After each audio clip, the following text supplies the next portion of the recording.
بسم الله الرحمن الرحيم. الحاقة. ما الحاقة وما أدراك ما الحاقة.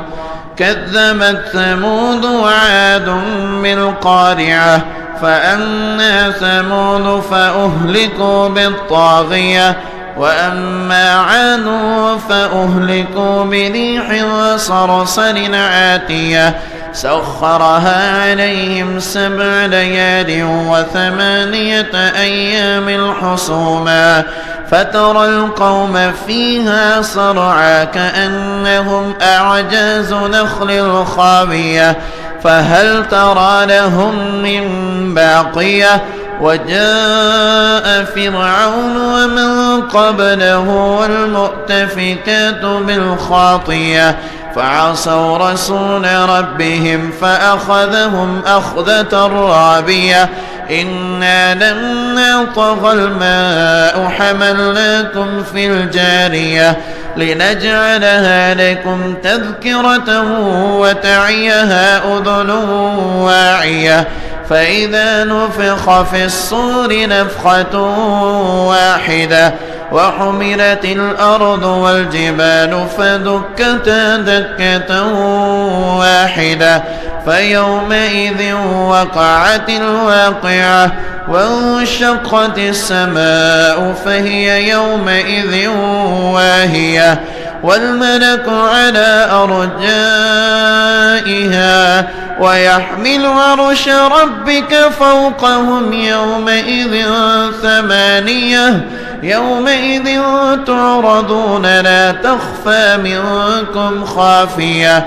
فأما من أوتي كتابه بيمينه فيقول هاؤم اقرءوا كتابيه إني ظننت أني ملاق حسابيه فهو في عيشة راضية في جنة عالية قطوفها دانية كلوا واشربوا هنيئا بما أسلفتم في الأيام الخالية.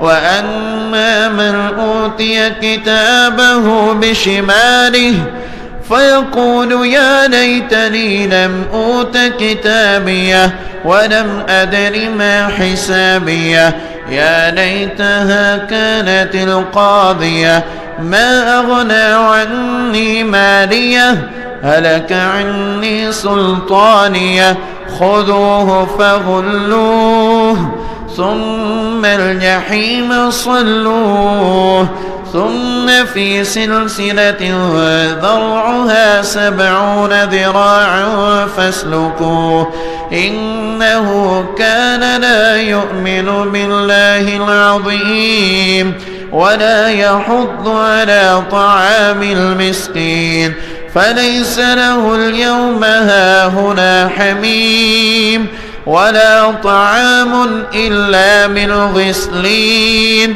لا يأكله إلا الخاطئون.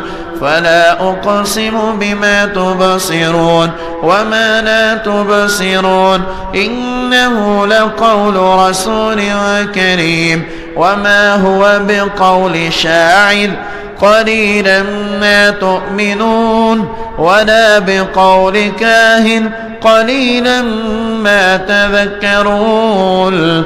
تنزيل من رب العالمين ولو تقول علينا بعض الأقاويل لأخذنا منه باليمين ثم لقطعنا منه المتين فما منكم من أحد عنه حاجزين وإنه لتذكرة للمتقين وإنا لنعلم أن منكم مكذبين وإنه لحسرة على الكافرين وإنه لحق اليقين فسبح باسم ربك العظيم.